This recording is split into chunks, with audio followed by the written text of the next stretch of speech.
আজকে আমি আমার বউকে খুব বোকা বানাবো। ওর কাছে একটা মিথ্যে খবর পাঠাবো। এই ভাই শোন শোন। হ্যাঁ, আমার বউকে একটা খবর দিবি। হ্যাঁ, তোমার স্বামী নদীতে ডুবে মারা গেছে, এই কথা বলবি।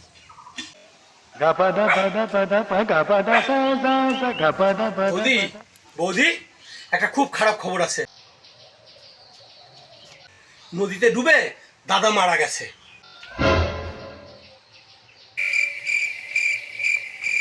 ওগো, আমার এ কি সর্বনাশ হলো!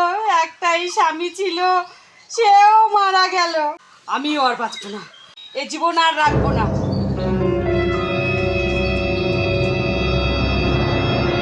এরা দুইজন সবসময় এত গন্ডগোল করতো, কোনোদিনও তো বুঝিনি যে এরা একে অপরকে এত ভালোবাসতো।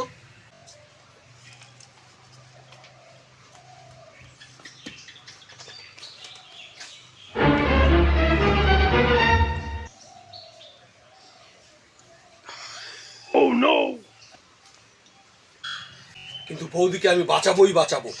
এক্ষুনি আমি বৌদিকে হাসপাতালে নিয়ে যাব। না, আমি মরবো, কিছুতেই হাসপাতালে যাব না। আমিও মরে ওপারে যাব, ওখানেও ওকে নিশ্চিন্তে থাকতে দেব না। হায় হায়,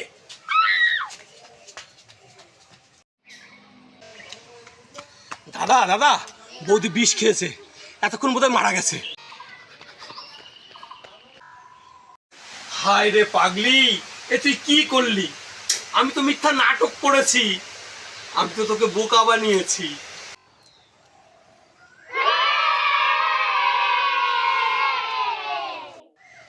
তুমি কি ভেবেছো আমি সত্যি সত্যি বিষ খেয়েছি?